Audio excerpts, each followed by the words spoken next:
Isang bilyonaryo ang nag-abot ng kanyang unlimited na credit card sa isang walang bahay na ina.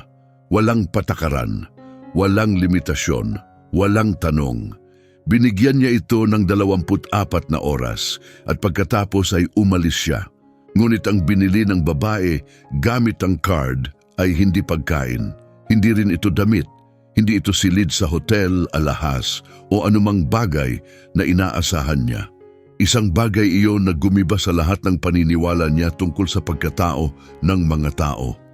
Isang bagay na nagpaluha sa isang lalaking matagal nang hindi umiiyak. Isang bagay na nagpapatunay na nagsinungaling ang kanyang sariling ama sa loob ng 37 taon. Pero bago ko sabihin sa iyo kung ano ang binili ng babae, kailangan mong malaman kung sino talaga ang lalaking ito at bakit siya siguradong pagtatraydurin siya nito.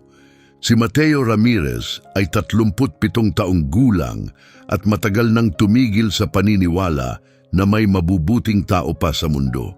Siya ang Chief Executive Officer ng Ramirez Global Industries, isang kumpanyang pharmaceutical na may halagang higit sa $11 bilyong. Sa buong karera niya, nasaksihan niya kung paanong ang mga tao ay nagsisinungaling, nanlilinlang at nagtatarayan para sa perang halos wala namang halaga.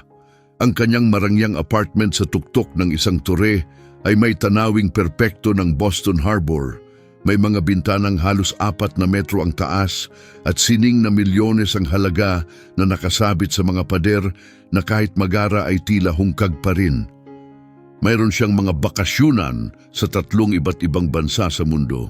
Ang relo sa kanyang pulso ay mas mahal pa sa kinikita ng karaniwang tao sa loob ng 1 taon. Ngunit sa kabila ng lahat ng yaman at tagumpay, gumigising pa rin siya tuwing umaga na parang hindi makahinga.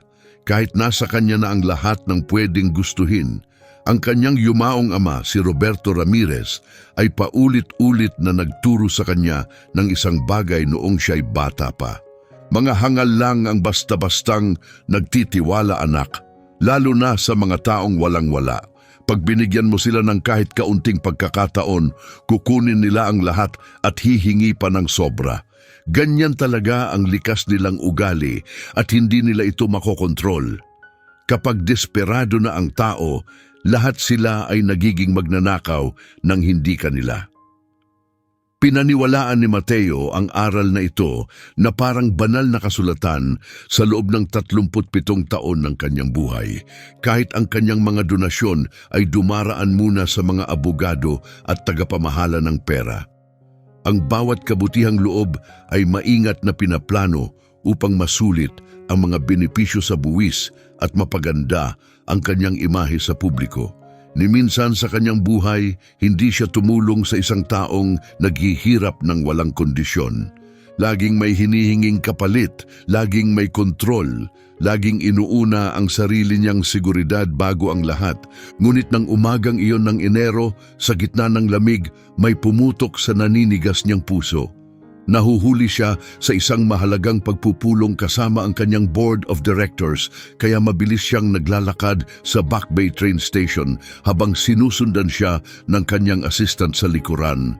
Ang suot niyang coat ay gawa sa pinong Italian wool at nagkakahalaga ng $8,000. Sa loob ng kanyang leather bag ay mga kontratang ang kabuuang halaga ay $40 milyong.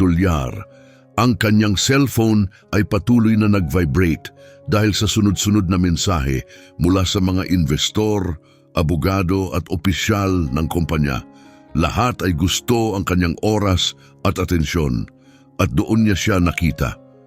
Nakasandal sa malamig na pader malapit sa pasukan ng Orange Line trains ay isang babaeng tila nasa edad 30. Ang pagod sa kanyang mukha ay tila nakaukit na sa kanyang balat. Sa kanyang kandungan ay natutulog ang isang batang babae na di aabot ng 6 na taong gulang, nakabalot sa lumang coat na halatang masyadong malaki para sa kanyang maliit na katawan. Mahigpit siyang niyakap ng babae na parabang ginamit niya ang sariling katawan bilang pader upang protektahan ang kanyang anak gamit ang desperado pero matinding pagmamahal. Sa tabi nila sa sahig ay nakalatag ang isang kahong karton.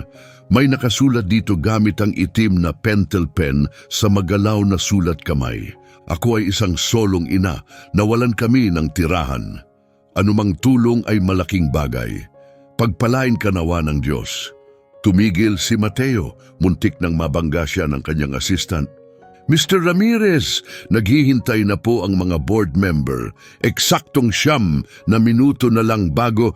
Dito ka lang, putol niya, at ang boses niya ay tila nagmumula sa malayo, walang pakialam sa lahat ng kaguluhang nakapaligid sa kanya. Dahan-dahan siyang lumapit sa babae habang kumakalabog ang mamahalin niyang sapatos sa sahig ng istasyon. Hindi niya maintindihan kung bakit tuloy-tuloy ang kanyang mga paa kahit sinasabi ng isip niyang magpatuloy lang sa lakad. Karaniwan na ang makakita ng mga walang bahay sa Boston. Walang kakaiba sa sitwasyong ito.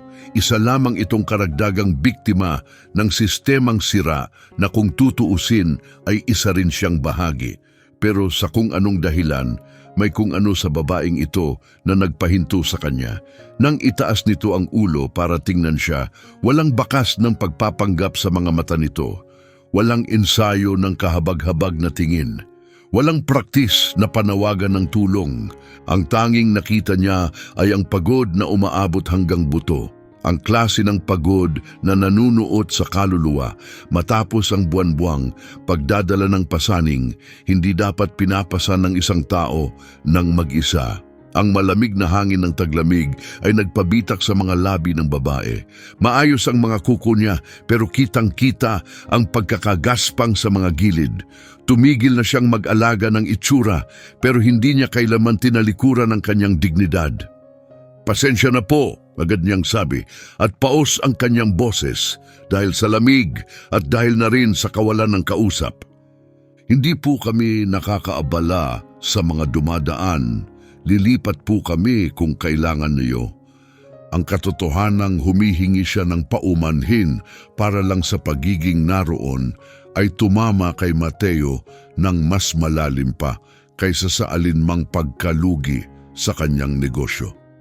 Maari ko bang malaman ang pangalan mo? Tanong ni Mateo habang dahan-dahang lumuhod sa harap ng babae kahit na tumutol ang kanyang isip sa ideya na ang mamahalin niyang pantalon ay didikit sa maruming sahig ng istasyon. Nanlaki ang mata ng babae sa gulat. Tila hindi niya inasahang ang isang taong suot ang ganoong klaseng damit ay lalapit sa kanya ng may malasakit. Ang pangalan ko po ay Julia, sagot niya ng mahina. Julia Mendez. At ang anak mo? Otomatikong niyakap palalo ni Julia ang natutulog na bata, hindi na nag-iisip, isang likas na kilos ng proteksyon, isang bagay na likas at sinauna. Siya si Sofia, nagdiwang siya ng ika-6 na kaarawan niya noong 1 linggo. Tinitigan ni Mateo ang mukha ni Julia, pinag-aralan ng bawat detalye. Sa kabila ng labis na pagod, may nakita siyang senyales ng katalinuhan. Ang maingat at malinaw niyang pagsasalita ay palatandaan ng maayos na edukasyon. Hindi ito ang klaseng taong lumaki sa kahirapan mula pagkabata. Isa itong babaeng galing sa mas maayos na kalagayan, ngunit nahulog sa isang bangin na hanggang ngayon ay hindi pa rin niya makayang akyatin pabalik. Gaano na kayo katagal dito sa lansangan? Tanong ni Mateo. Saglit na dumaan ang hiya sa mukha ni Julia, parang apoy na kumislap at agad namatay sa dilim. 5 buwan na po, nakikitira kami noon sa kapatid ko, pero noong Nobyembre nawalan din siya ng tirahan. Ngayon, paikot-ikot kami dito sa istasyon at sa shelter sa Mass Avenue kung may bakante. 5 buwan. Isang batang 6 na taong gulang ang natutulog sa malamig at matigas na sahig ng istasyon ng tren sa loob ng 5 buwang iyon habang libu-libong tao ang dumaraan araw-araw na parang wala lang. Sa likod ni Mateo, narinig niya ang paglinis ng lalamunan ng assistant niya, isang senyales ng pagkainip. Mr. Ramirez, kailangan na po talaga nating umalis. Itinaas ni Mateo ang kanyang kamay para patahimikin siya, ngunit hindi niya inalis ang tingin kay Julia. Paulit-ulit na umalingaw-ngaw sa kanyang isip ang mga salitang laging sinasabi ng kanyang ama. Kapag desperado ang tao, kukunin nila ang lahat sa iyo habang nakangiti pa. Marahil dumating na ang oras para subukin kung totoo ba ang paniniwalang iyon sa sarili niyang paraan. Upang malaman kung nagsabi nga ba ng totoo ang kanyang ama o kung nasayang niya ang 37 taon sa paniniwalang ang tiwala ay laging delikado. Isang paniniwalang nagprotekta sa kanyang yaman, ngunit unti-unting sumira sa kanyang kaluluwa. Ipinasok ni Mateo ang kamay sa kanyang bulsa at inilabas ang kanyang pitaka. Bahagyang lumaki ang mga mata ni Julia. Marahil iniisip niya na bibigyan siya ng ilang perang papel kung papalarin. Baka 20, baka 50 kung may awa ang mundo sa araw na iyon. Ngunit sa halip na pera, isang makinis na itim na credit card ang inilabas ni Mateo mula sa kanyang pitaka. May platino ang gilid nito. Ang mga numero ay nakaangat mula sa ibabaw. Walang limitasyon sa pwedeng gastusin.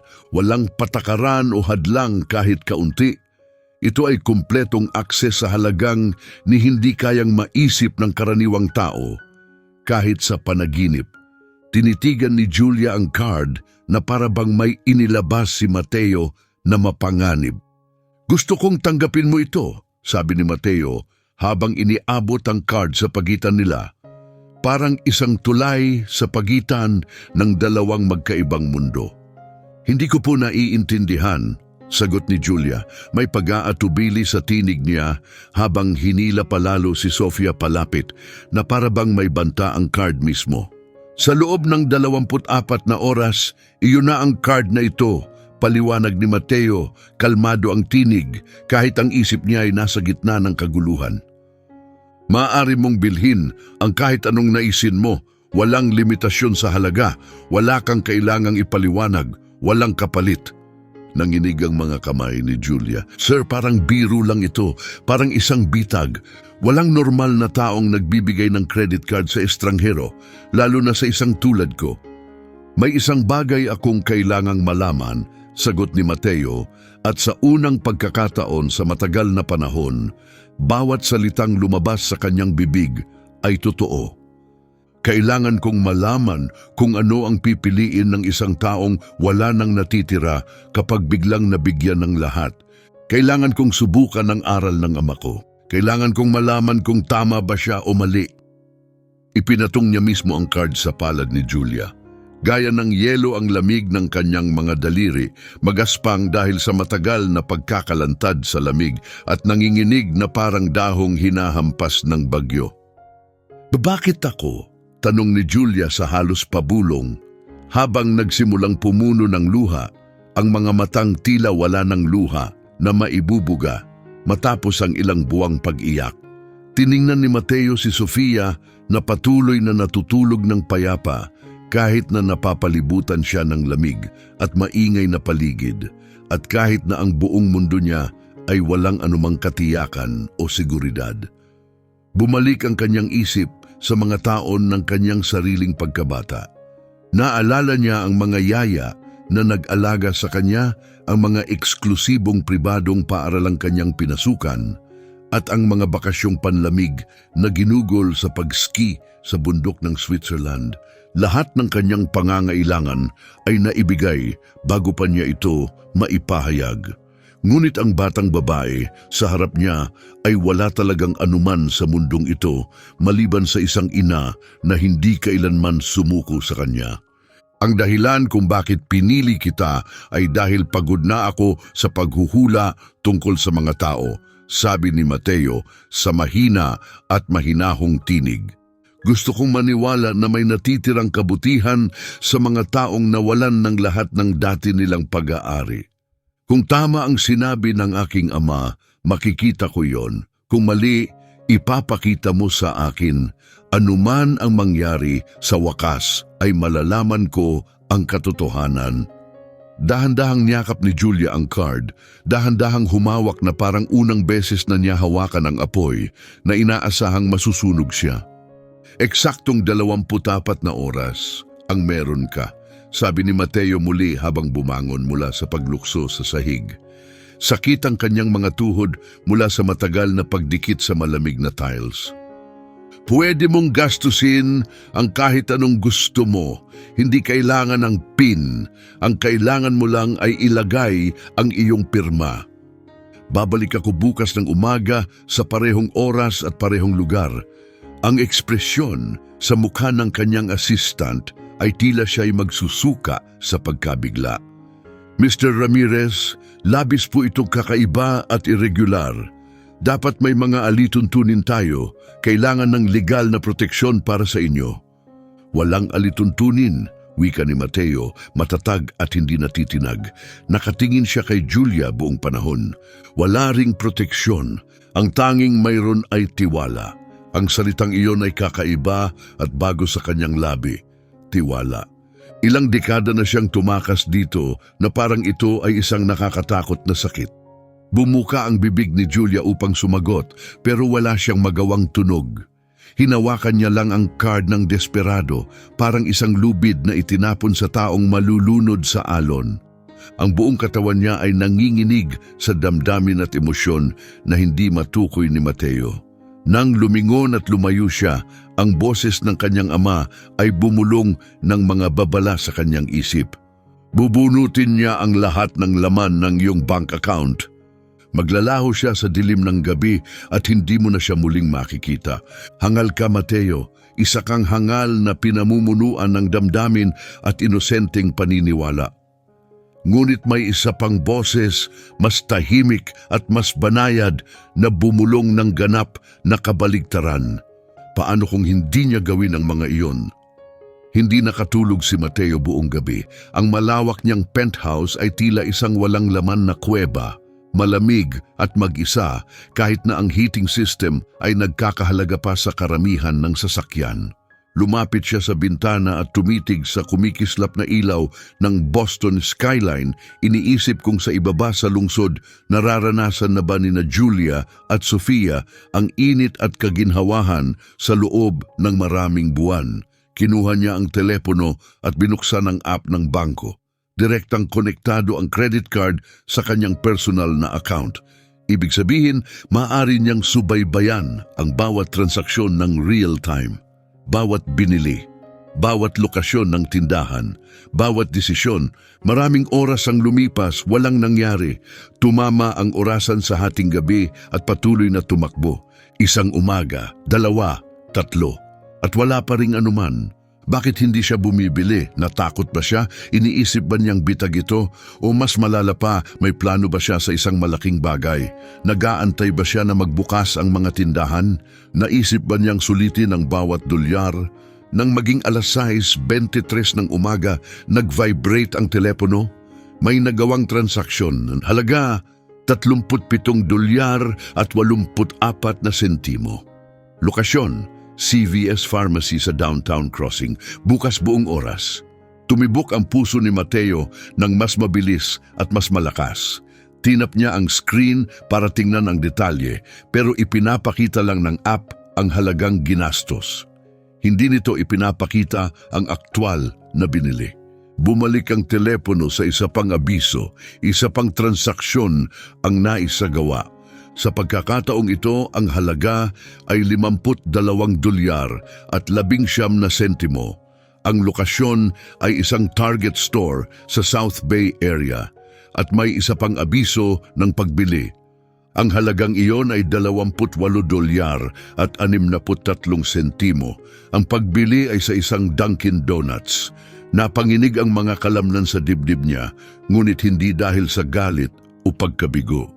Ito ay mula sa isang bagay na mas kakaiba at hindi inaasahan. Ito ay pananabik at pagkamausisa. Totoo ngang ginagamit niya ang card, ngunit may labis na pag-iingat at pagpipigil. Napakamodesti ng kanyang mga pagbili. Ang mga halagang ito ay hindi tulad ng isang taong nabighani sa biglaang yaman. Ito ay pagbili ng isang taong praktikal at maingat, kahit sa kabila ng desperadong sitwasyon.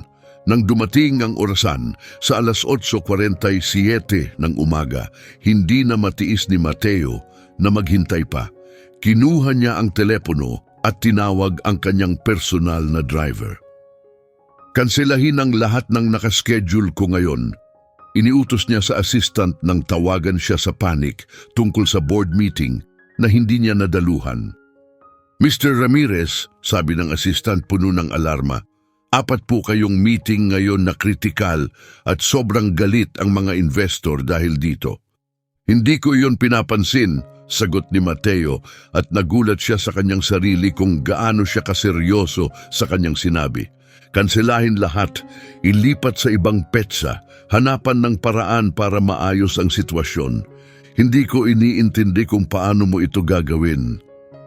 Nagbihis siya ng mabilis, kinuha ang coat at sinundo siya ng driver papunta sa Back Bay Station. Ngunit 3 block pa lang ang layo nila, iniutos niya sa driver na huminto. Kailangan niyang lakarin ang natitirang distansya. Kailangan niyang maramdaman ang lamig ng hangin sa balat. Kailangan niyang maramdaman kung ano talaga ang lungsod sa isang taong hindi nakapaloob sa protektadong mundo ng yaman. Pagdating niya sa pasukan ng Orange Line, naroon pa rin si Julia sa parehong lugar kagabi. Ngunit nagbago ang paligid. Gising na si Sofia, nakaupo sa tabi ng ina, suot ang bagong winter coat na kulay lila na may hood na may malambot na balahibo. May nag-ayos ng buhok niya at kinurba pabalik gamit ang maliit na clip na may disenyo ng paru-paro. Hawak niya ang bagong stuffed elephant toy, yakap ng mahigpit sa dibdib na parabang pinakamahalagang kayamanan habang pinupuno ang bagong coloring book gamit ang mga krayon na amoy pa ng bagong packaging. Nang mapansin ni Julia si Mateo, agad siyang tumayo, hawak ng mahigpit ang credit card sa nanginginig na kamay. Balak ko po sana ibalik ito sa inyo, sabi niya, may halong kaba. Pangako ko po, ang pagbabalik nito ay plano ko lagi. Kailangan ko lang kunin ang ilang gamit muna. Mga pangunahing pangangailangan lang. Panatilihin mo ang card, sabi ni Mateo nang mahinahon. Itinaas ang parehong kamay sa nakapapakalma na kilos. Marami pang oras bago matapos ang iyong panahon gamit ito. Lumuwag ang balikat ni Julia at tila humupa ang tensyon sa halo ng ginhawa at pagkabigla. Hindi kita maintindihan, sabi niya. Pareho tayo niyan, pag-amin ni Mateo. Tiningnan niya si Sofia na tumitingin pabalik sa kanya gamit ang malalaking mata na kayumanggi. Bumili ka ng bagong coat para sa kanya. Napakalamig niya, diretso na sabi ni Julia. Parang sapat na iyon na paliwanag. At marahil, iyon nga ang tanging paliwanag na mahalaga. Lumuhod si Mateo hanggang sa pareho na silang taas ni Sofia. Dahan-dahan siyang gumalaw upang hindi matakot ang bata. Napakaganda ng elepante mo. Ano po ang pangalan niya? Mahigpit na niyakap ni Sofia ang laruan habang mahiyain ngunit may maliit na ngiti. Siya si Luna, bulong niya ng mahina. Napakagandang pangalan. Mahina na sabi ni Mateo, ramdam ang biglang higpit sa lalamunan na walang paliwanag. Tiningnan muli ni Mateo si Julia. Ano pa ang binili mo? Tumigil si Julia saglit, nag-aalangan at dahan-dahan inilabas mula sa bulsa ang 2 resibo, parang ebidensya sa korte na tiyak siyang matatalo. Maingat na tiningnan ni Mateo ang unang resibo at binasa bawat linya. Isang winter coat para sa bata, size 6. Isang pares ng boots para sa bata, waterproof. Isang pakete na may 3 pares ng medyas. Isang pakete ng panty para sa bata, 7 pares. Isang stuffed elephant toy, maraming coloring books. Isang kahon ng crayons, isang bote ng multivitamins para sa bata, isang kahon ng bandages, isang tubo ng antibiotic ointment, isang bote ng cold medicine na para sa bata. Lalong humigpit ang lalamunan ni Mateo. Napansin niya na bawat bagay na nakalista sa resibong iyon ay binili para kay Sofia. Wala ni isang bagay na binili ni Julia para sa sarili niya. Ang ikalawang resibo ay mula sa isang grocery store. Nakalista roon ang isang tinapay, isang garapon ng peanut butter, isang kahon ng granola bars, isang supot ng sariwang mansanas, isang pakete ng juice boxes, isang kahon ng crackers, isang pakete ng string cheese, isang galon ng gatas. At doon sa pinakailalim ng resibo, may isang bagay na nagpahinto sa paghinga ni Mateo sandali. Nakasulat doon, donasyon sa Women's Shelter Fund, $100. Mabilis niyang itinaas ang ulo at mariing tumingin sa kanya. Nag-donate ka? Namula ang mukha ni Julia sa hiya. Para po iyon sa shelter sa Mass Avenue, paliwanag niya. Tinulungan nila kami sa tuwing kaya nila. Pero palagi silang puno at kulang na kulang sa gamit. Naisip ko po na kung may kaunti akong sobra, kahit isang araw lang, baka makatulong ako sa iba na nangangailangan. Sa iba, mahina at halos hindi makapagsalita si Mateo habang inuulit ang kanyang sinabi. Wala kang sariling tahanan, 5 buwan ka nang natutulog sa malamig na sahig ng istasyon. At pinili mong magbigay ng pera para tulungan ang ibang tao. May mga babaeng nandoon na may bagong silang nasanggol, mahina at maingat na sabi ni Julia. May mga ina na may mga anak na teenager, may mga babaeng may kapansanan na nangangailangan ng dagdag na tulong. May mga taong mas mabigat pa ang pinagdadaanan kaysa sa amin ni Sofia. Alam ko mismo ang pakiramdam ng lubos na nangangailangan at walang mapuntahan. Kung may paraan akong makapagbigay, kahit kaunti lang at kahit isang araw lang, alam kong kailangan kong gawin iyon.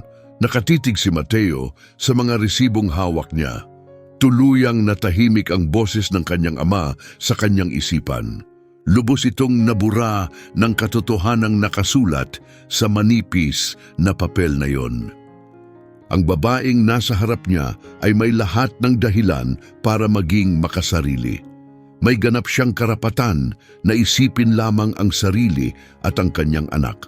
Ngunit sa halip, kinuha niya ang pera ng isang bilyonaryo at ginastos iyon sa pangunahing pangangailangan, sa gamot para sa anak at sa pagtulong sa mga estranghero.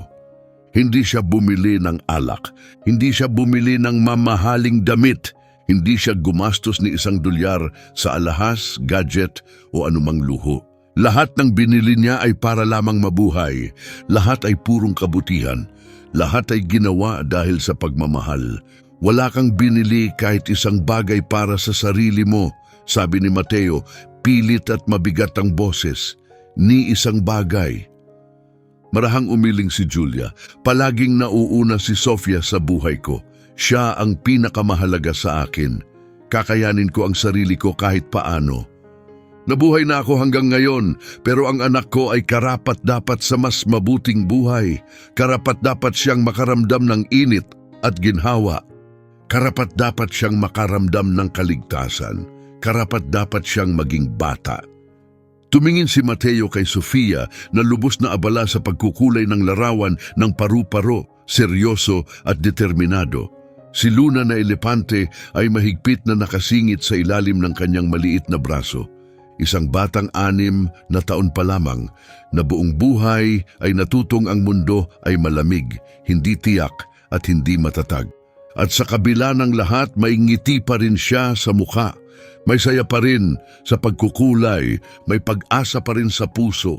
Sa unang pagkakataon sa buong buhay niya, nakaramdam si Mateo Ramirez ng pagiging maliit. Hindi dahil sa pera, marami pa rin siya niyon. Hindi dahil sa kapangyarihan, nasa kanya pa rin iyon. Ang nagpaliit sa kanya ay ang sarili niyang pagkatao.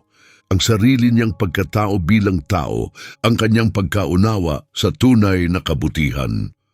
Ang walang bahay na inang ito ay may mas maraming dangal at biyaya sa kanyang magaspang at pagod na mga daliri kaysa sa naipon niya sa 37 taon ng marangyang buhay. Sumama ka sa akin, bigla niyang sinabi. Lumabas ang mga salita bago pa niya maproseso ang iniisip. Kumurap si Julia, naguguluhan. Paumanhin, kailangan ninyong dalawa na sumama sa akin ngayon. pakiusap. May dumaan na takot sa kanyang mga mata. Saan po tayo pupunta? Sa isang lugar na mainit, sagot ni Mateo. Bahagyang nabasag ang kanyang boses. Sa isang lugar na ligtas, sa isang lugar kung saan hindi mo na kailangang tumakbo at laging magbantay. Nagsimulang dumaloy ang luha sa mga pisngi ni Julia, hindi na mapigilan. Tumingin siya sa kanyang anak, pagkatapos ay muling tumingin sa lalaking nakaluhod sa harap nila. At sa unang pagkakataon matapos ang 5 mahabang buwan, pinayagan niya ang sarili na maniwala na marahil kahit papaano, hindi lahat ng tao sa mundong ito ay malupit at walang puso. Dinala sila ni Mateo sa Four Seasons Hotel bilang kanyang unang pagpipilian sa halip na sa kanyang penthouse apartment na pakiramdam niya ay masyadong magarbo at mahirap tanggapin para sa mag-ina. Ipinarehistro niya ang isang corner suite para sa kanila na may magandang tanawin ng pampublikong hardin sa ibaba. May 2 magkahiwalay na kwarto ang suite, isang kumpletong kusina na may lahat ng gamit na maaaring kailanganin nila at mga bintanang nagpapapasok ng tunay na sikat ng araw imbes na malamig na ilaw ng istasyon ng tren. Huminto si Julia sa may pintuan, nakatayo ron na tila nanigas at hindi kayang pumasok sa silid. Ayos lang ang lahat, sabi ni Mateo sa malumanay at nakakaaliw na boses. Ang buong suite na ito ay sa inyo hanggat kailangan ninyong manatili rito. Wala kayong kailangang patunayan. Wala ring inaasahan mula sa inyo. Isa lang itong ligtas na lugar para sa inyo. Wala ni kaunting pagdududa si Sofia. Wala siyang dalang pag-aalinlangan gaya ng mga matatandang maraming pinagdaanan. Tumakbo siya papasok agad sa suite ng walang alinlangan at ang bago niyang bota ay nag-iingay sa makintab na sahig na kahoy habang gumagalaw siya. Hinipo niya ang lahat ng nakapaligid sa kanya na may paghanga at pagtataka. Dumausdos ang kanyang mga daliri sa pelus na tela ng sofa, sa makapal na kurtina at sa mangkok ng mga preskong prutas sa marble countertop ng kusina. "Mama, halika, tingnan mo to!" Sigaw ni Sofia na may kasabikang nakaturo sa banyo. "May bathtub dito at sobrang laki, parang sa mga pelikula." Sa wakas ay nakapasok na rin si Julia, pero parang lumalakad siya sa panaginip na pwedeng maglaho anumang sandali. Maingat niyang inilapag ang plastic bag na may lamang lahat ng ari-arian niya sa mundong ito, ang natitirang alaala ng kanyang dating buhay bago ito bumagsak. Pagkatapos ay humarap siya kay Mateo habang tuloy-tuloy ang pag-agos ng kanyang mga luha. "Hindi ko maintindihan ang lahat ng to," bulong niya habang nanginginig ang kanyang tinig. "Bakit mo ginagawa ang lahat ng to para sa amin? Ano bang inaasahan mong kapalit?" Sa buong karera ni Mateo sa negosyo, hindi na niya mabilang kung ilang beses na siyang tinanong ng ganoong tanong. Palaging gustong malaman ng mga tao kung ano ang itinatagong motibo niya. Anong estratehiyang matalino ang isinasagawa niya? Anong lihim na plano ang tinutupad niya? Pero habang nakatayo siya roon at pinapanood ang isang ina na ngayon lang muling nakakakita ng ligtas na lugar matapos ang maraming buwan, naunawaan niyang wala naman talaga siyang itinatagong layunin. Isa lang itong desisyon na pinili niyang gawin. "Tinutulungan mo akong maalala kung ano talaga ang layunin ng pera," sabi niya sa mahina at tapat na tinig. "Nakalimutan ko na iyon noon pa. O baka nga, ang totoo, hindi ko talaga ito naintindihan kailanman." Lumapit si Julia kay Sofia na masayang nagpipindot ng remote control ng TV, tumitili sa tuwa tuwing may bagong channel na lumalabas. Lumuhod siya at niyakap ng mahigpit ang anak sa paraang matagal na niyang kinatatakutang gawin. Para bang natakot siyang baka kapag niyakap niya ito ng mahigpit, ang pag-asang hawak niya ay mababasag. "Kailangan mong makapagpahinga ngayon," sabi ni Mateo at may lungkot sa kanyang boses. "Magpa-room service ka ng kahit anong gusto mong kainin. Maligo ka ng totoong paligo sa malaking bathtub na iyon. Matulog ka sa totoong kama na may malinis na sapin ngayong gabi. Babalik ako bukas ng umaga at doon natin sisimulang ayusin ang susunod na hakbang. Nagtaka si Julia at tila natakot nang marinig ang mga salitang iyon. Ano ang ibig mong sabihin sa susunod na hakbang? Ang ibig kong sabihin, paliwanag ni Mateo, ay maghanap ng permanenteng tirahan para sa inyo ni Sofia. Tulungan kang makahanap ng trabaho. I-enroll si Sofia sa paaralang nararapat sa kanya. Magpatala kayo pareho sa health coverage. Ayusin ang childcare para makapagtrabaho ka. Magbigay ng tunay na katatagan sa buhay ninyo. Ibinigay niya ang lahat ng ito na para bang nagpapakita siya ng business plan. Ganon kasi talaga gumana ang isip niya. Lahat ng problema hinahati niya sa bahagi at nilulutas sa sistematikong paraan. Wala sa mga alok kung ito ang kailangang maging pansamantala, maliban na lang kung iyon ang gusto ninyo. Tinitigan siya ni Julia na para bang nagsasalita siya sa wikang minsan na niyang naintindihan pero matagal nang nalimutan. Talagang totoo ka sa lahat ng ito? Talagang totoo ako, pero estranghero lang kami sa iyo. Wala kaming halaga.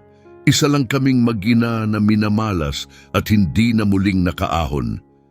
Dati kayong wala, marahang sagot ni Mateo, pero simula ngayon, kayo ay mahalaga sa akin. Simula ngayon, may taong hindi hahayaang muling mabigo kayo. Ibinuka ni Julia ang kanyang bibig, handang tumutol. Gusto niyang sabihin lahat ng dahilan kung bakit hindi totoo o posible ang lahat ng ito. Pero sa huli, nanaig ang pagod. 5 buwang walang tigil na kaba, gising at takot. 5 buwang pagtulog na laging may isang matang nakadilat, handang harapin ang anumang panganib. Lahat ng bigat na iyon ay bumagsak sa kanya ng sabay-sabay. Bumagsak ang katawan niya sa sofa at para bang bigla siyang gumuho. Parang isang taong matagal nang pinipilit buhati ng buong langit sa balikat. At ngayon ay sa wakas, may mas matibay na pwedeng umalalay sa bigat na iyon. Lubos akong nagpapasalamat sa iyo, bulong niya. At sa simpleng mga salitang iyon, naroon ang buong bigat ng 5 buwang pagdurusa, lahat ng sakit pinagsama at isiniksik sa 2 pantig lamang. Bahagyang tumango si Mateo dahil sobrang sikip na ng kanyang lalamunan at hindi na niya kayang magsalita. Magpahinga ka na, Julia. Ligtas na kayo ngayon, kayong 2. Habang lumalabas siya ng suite at isinasara ang pinto sa likod niya, narinig niya ang masiglang halakhak ni Sofia na umaalingaw-ngaw sa silid na kanyang nilisan. Sa sandaling iyon, napansin ni Mateo Ramirez na may ngiti na sa kanyang mukha. Hindi ito ang planado at pinag-aralang ngiti na ginagamit niya sa mga pulong kasama ang mga investor o executive. Ito ay isang bagay na totoo at totoo sa puso. Ito ay isang damdaming tunay na makatao, isang ekspresyon na halos nakalimutan na ng kanyang mukha kung paano gawin. Kinagabihan ding iyon, kinuha ni Mateo ang kanyang telepono at nagsimulang tumawag. Hindi siya tumatawag sa mga abogado, PR consultant o financial advisor. Tumatawag siya sa mga taong talagang tumutulong sa nangangailangan, mga social worker, tagapagtanggol para sa pabahay, mga eksperto sa paghanap ng trabaho, at mga tagapamahala ng edukasyon at enrollment sa paaralan. Ginamit niya ang kapangyarihan ng kanyang sikat na pangalan hindi para mangabuso ng pribilehiyo, kundi bilang susi para magbukas ng mga pinto. Ang mga pintong iyon ay siyang paulit-ulit na isinara sa mukha ni Julia sa loob ng maraming buwan. Pagdating ng umaga, nakabuo na siya ng tunay na mga opsyon para sa mag-ina. Mga opsyong konkreto, maaasahan at kayang magtagal. Bumalik siya sa Four Seasons Hotel, bandang 9:00 ng umaga. May dala siyang 2 tasa ng mainit na kape at isang paper bag na may lamang mga pastry mula sa panaderyang alam niyang magugustuhan ni Sofia.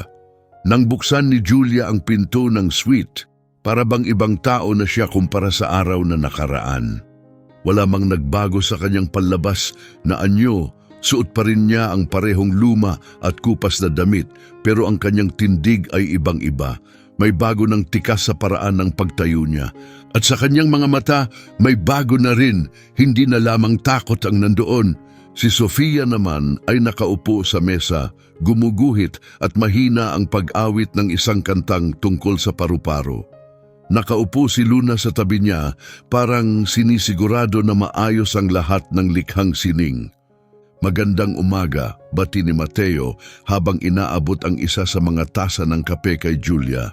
Tinanggap niya ito gamit ang dalawang kamay, inilapit sa kanyang mukha at malalim na sininghot ang singaw na para bang naamoy niyang muli ang isang alaala na akala niya'y nawala na habang buhay. Totoong kape ito mula sa tunay na coffee shop, bulong niya. Hindi ko na maalala kung ano ang pakiramdam ng ganito. Magkasama silang umupo sa mesa habang patuloy si Sofia sa kanyang pagkukulay at sinimulang ipaliwanag ni Mateo ang planong inihanda niya. Inilarawan niya ang isang apartment na may 2 kwarto sa isang ligtas at tahimik na komunidad, malapit sa mga paaralang may mahusay na reputasyon. Sa simula, magiging subsidized o may bawas ang renta pero may malinaw na landas patungo sa ganap na kasarinlan. Ikinuwento rin niya ang mga job training program na akma sa kakayahan ni Julia. Ipinaliwanag niya ang health coverage na sasakop sa kanilang dalawa. Sinabi rin niya na si Sofia ay mai-enroll sa unang baitang sa isang pampublikong paaralan na may mataas na rating at may alok na programang pang-alaga bago at pagkatapos ng klase. Tahimik lang si Julia habang nakikinig sa lahat ng ito, tulala at punong-puno ng emosyon.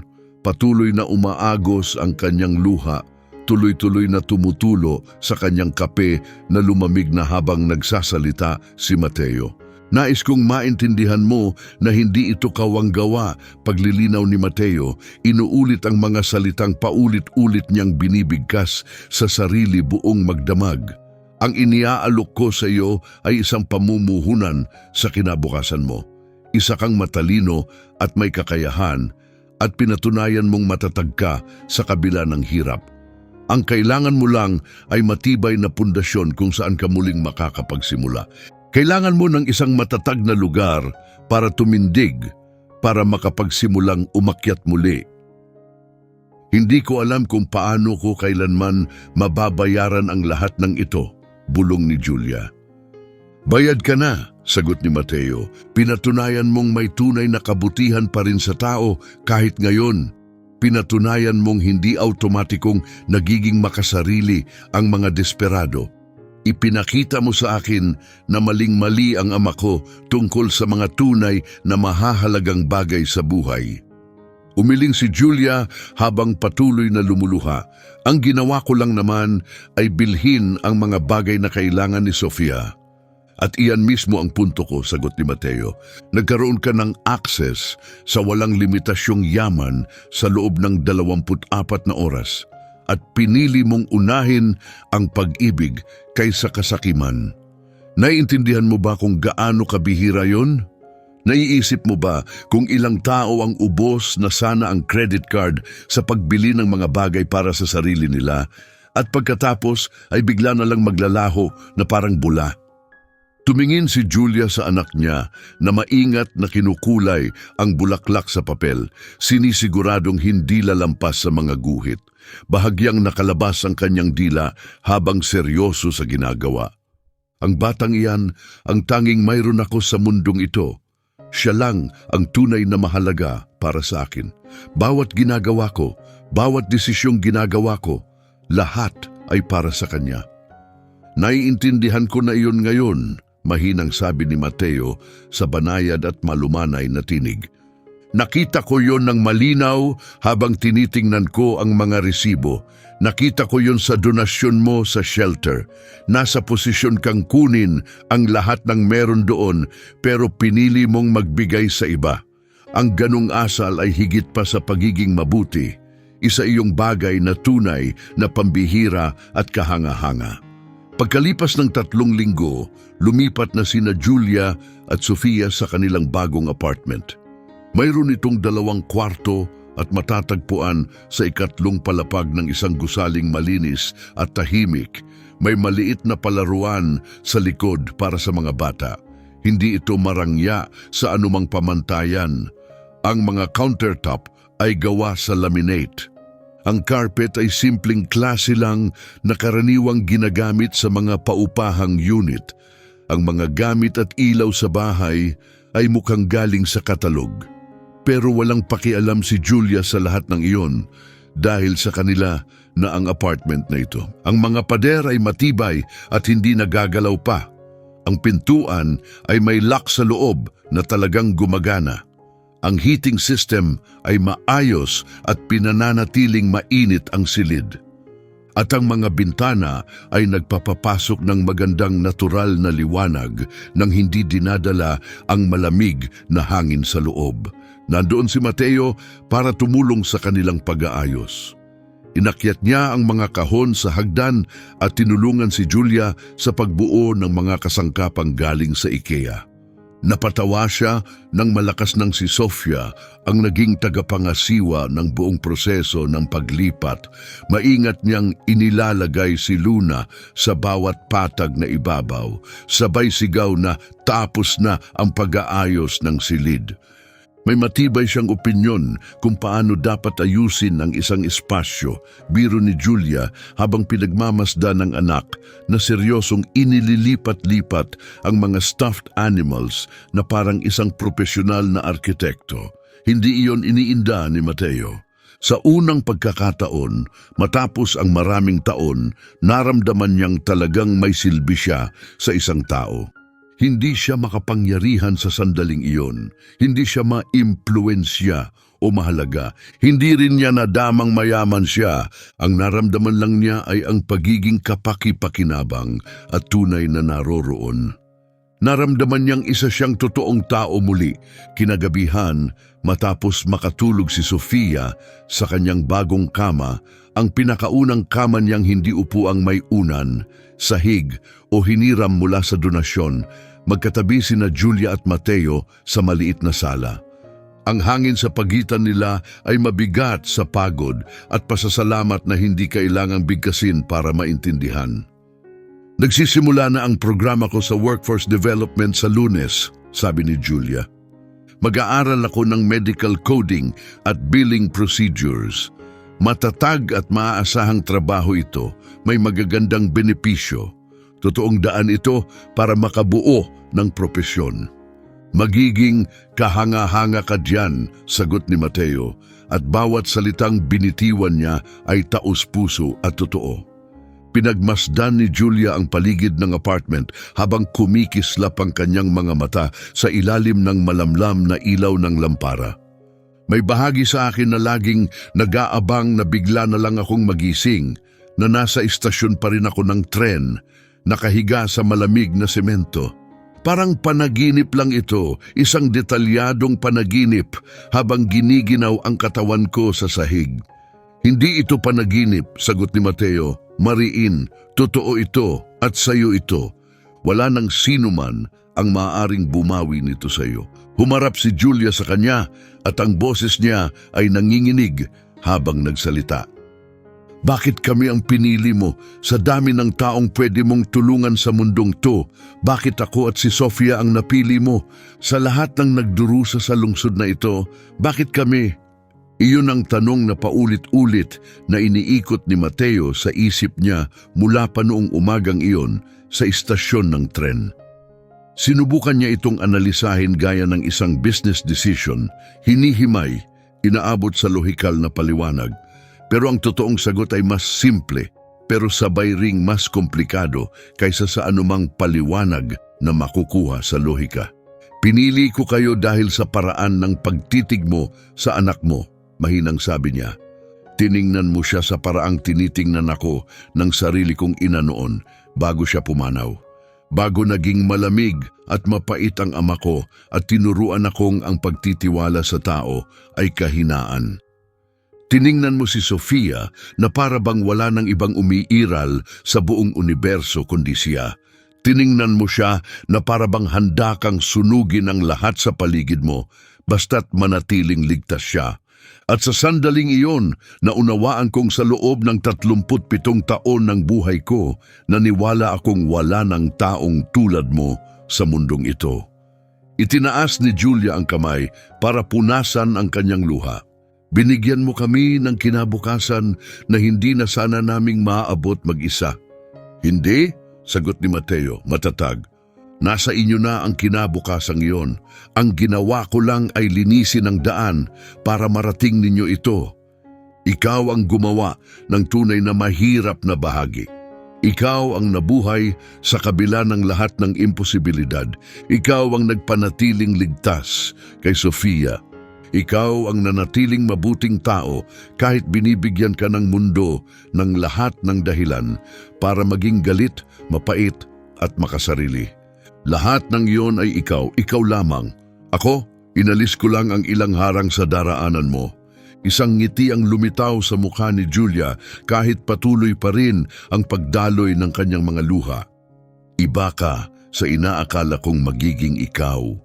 Noong una kitang nakita sa istasyon noong araw na iyon, suot ang mamahaling coat at may dalang mamahaling briefcase, inisip kong malamig at mailap ka. Akala ko pa nga baka maging malupit ka. Sa pinakamabuti, inasahan kong wala kang pakialam sa tulad ko. Lahat ng akala mong iyon tungkol sa akin, totoo yun noon, tapat na pag-amin ni Mateo. Ikaw ang nagbago ng lahat ng yan, ikaw at si Sofia. Kayong dalawa ang nagpapaalala sa akin na walang saysay ang kayamanan kung hindi ito ginagamit para lumikha ng kahulugan at layunin sa mundo. Nanatili silang magkatabi sa katahimikang napakagaan at likas. Ang apartment ay tila humihinga ng kapayapaan. May mga banayad na tunog ng kahoy at mahinang ugong na parang bulong ng seguridad. Narinig mula sa silid ang banayad na hinga ni Sofia habang natutulog. Sa labas ng mga bintana, marahang umuugong ang trapiko sa malayo. Tumunog ang radiator habang nagsimula itong maglabas ng init sa buong apartment. Sa unang pagkakataon, sa 5 mahabang buwan, tunay na kalmado at panatag ang hitsura ni Julia. At sa unang pagkakataon sa loob ng 37 taon, naramdaman ni Mateo na ang buhay niya ay may tunay na layunin at saysay. Habang lumilipas ang mga buwan, maraming bagay ang nagbago para sa ikabubuti.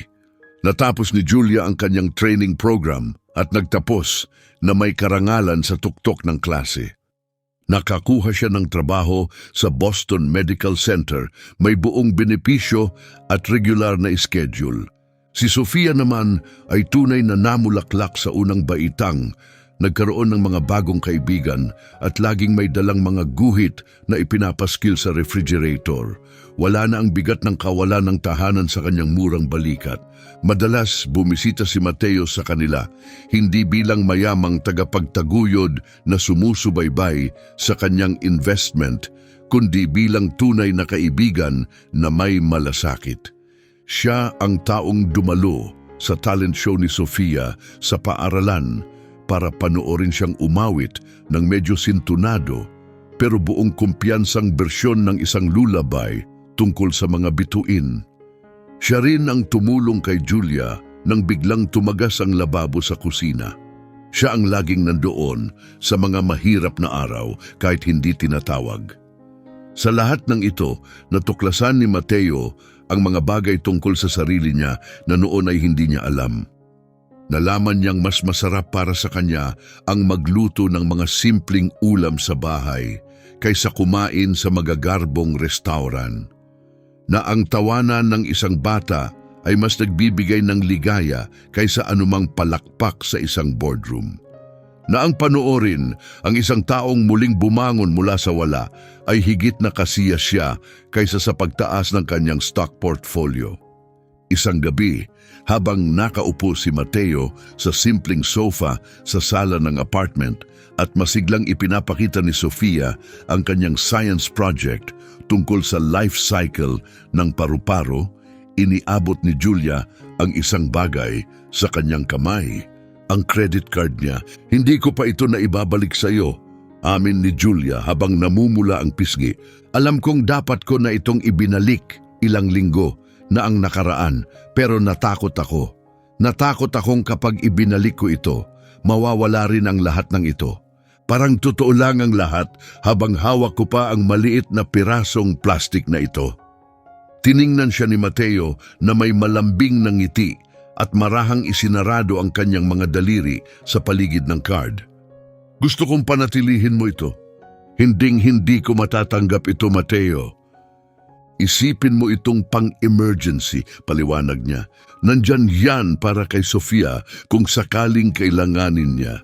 Nandyan yan para sa anumang hindi inaasahang gastos. Nandyan yan para bigyan ka ng kapanatagan. Pinatunayan mo na kung anong klaseng tao ka at kung paano mo gagamitin ang card na yan. Pinatunayan mo na mas kaya kitang pagkatiwalaan kaysa sa karamihan ng taong kilala ko sa loob ng maraming taon. Tinitigan ni Julia ang card sa kanyang palad, saka tumingala upang salubungin ang kanyang mga mata. Talagang totoo ka sa sinasabi mong yan. Talagang totoo ako. Pinunasan niya ang kanyang mga mata gamit ang libreng kamay habang bahagyang natawa sa gitna ng kanyang pagluha. Wala kang duda, ikaw ang pinakakaibang bilyonaryong nakilala ko sa buong buhay ko. At ilang bilyonaryo na ba ang nakilala mo? Tanong ni Mateo na may birong tono. Isa lang, pag-amin ni Julia na may ngiti. Pero kumpiyansa akong ikaw ang kakaiba sa kanila. Mabuti naman, sagot ni Mateo, ayokong maging predictable gaya ng iba. 2 taon ang lumipas mula sa panahong iyon at natagpuan ni Mateo ang sarili niyang nakatayo sa likod ng isang podium sa entablado. Humaharap sa daan-daang tao. Naroon ang mga investor, mamamahayag, mga philanthropist, at mga politiko, lahat sabik malaman ang kanyang sasabihin. Naroon siya para mag-anunsyo ng isang bagay na ganap na bago, isang bagay na siguradong kinasusuklaman ng kanyang yumaong ama. Isang bagay na tiyak na magpapabalikwas sa puntod ng matanda kung nasaksihan ito. Inilunsad ni Mateo ang Ramirez Foundation for Family Stability. Ang foundation na ito ay magbibigay ng ganap at komprehensibong suporta para sa mga single parents na nahaharap sa kawalan ng tirahan at wala ng matakbuhan. Mag-aalok ito ng pansamantalang tirahan para sa mga pamilyang nasa krisis. Magtuturo ito ng mga pagsasanay para makahanap ng matatag na trabaho ang mga magulang. Magsasaayos ito ng child care upang makapagtrabaho ang mga magulang ng may kapanatagan.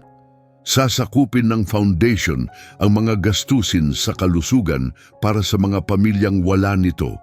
Susuportahan nito ang edukasyon ng mga batang napabayaan ng sistema. At ang pinakamahalaga, wala nang kailangang puno ang komplikadong aplikasyon. Wala nang mga balakid na galing sa burokrasya. Wala nang mga nakakahiyang proseso na kailangang pagdaanan.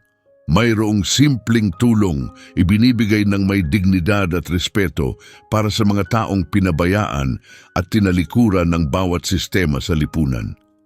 At doon, sa unahang hanay ng mga tagapakinig, nakaupo si Julia Mendez na nakasuot ng simpleng asul na bestida na binili gamit ang sariling sahod. Hawak niya ang kamay ni Sofia habang magkasamang nanunood. Hindi na siya isang babaeng walang tirahan. Hindi na siya desperado o takot. Hindi na siya hindi nakikita ng mundong nasa paligid niya.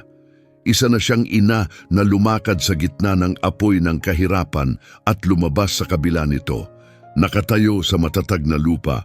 Habang nagsasalita si Mateo, nagtagpo ang kanilang mga mata at ngumiti si Julia sa kanya, isang ngiti na nagsabi ng lahat ng bagay na hindi kayang ilarawan ng kahit anong salita. Ang ngiting iyon ay may kasamang pasasalamat, may kasamang pagmamalaki at pagkakaibigan, may taglay na pag-asa para sa hinaharap. Bumalik sa isip ni Mateo ang nagyayalong umaga sa Back Bay Station noong Enero. Naalala niya ang credit card na inabot niya sa isang estranghero na para bang isa iyong pagsusulit. Naalala niya ang mahigpit na babala ng kanyang ama na ang mga desperado ay tiyak na sisira sa kanya. Pero lubos na mali ang kanyang ama sa lahat ng tunay na mahahalagang bagay sa buhay. Ang mga desperado ay hindi mga mapanganib na halimaw, sila'y mga tao rin, katulad ng lahat. May kakayahan silang magmahal ng taos puso kahit sa pinakamadilim na kalagayan. May taglay silang tibay ng loob kahit laban sa imposibleng sitwasyon. At maaari silang magpakita ng nakamamanghang kabutihang loob kung mabibigyan lamang ng kahit kaunting pagkakataon. Si Julia Mendez ang nagturo ng lahat ng ito sa kanya. Binasag niya ang lahat ng maling paniniwala ni Mateo gamit lang ang ilang resibo ng mga damit pambata at isang donasyon sa shelter. Binasag niya ang puso niya ngunit sa paraang pinakamaganda at pinakamatapat. Pagkatapos ng press conference, pinalibutan si Mateo ng mga reporter at binumbahan ng mga tanong. Pero isa lang ang mahalaga sa kanya, ang makarating sa dalawang taong tanging gusto niyang makita. Lumabas siya at nakita sina Julia at Sofia na nakatayo sa tabi ng palamuti ng fountain sa harap ng gusali. "Ginawa mo talaga," sabi ni Julia habang dumadaloy ang luha sa kanyang mga pisngi. "Tinutuloy mo talaga ang planong to. Tutulungan mo ang napakaraming pamilyang nahihirapan gaya namin noon." "Ginagawa natin ito ng magkasama," sagot ni Mateo. Itinama siya. "Gusto kong maging bahagi ka ng board ng foundation. Gusto kong marinig ang boses mo sa bawat desisyong gagawin namin. Gusto ko ang pananaw mo, ang karanasan mong totoo, ang magsilbing gabay sa gawaing ito.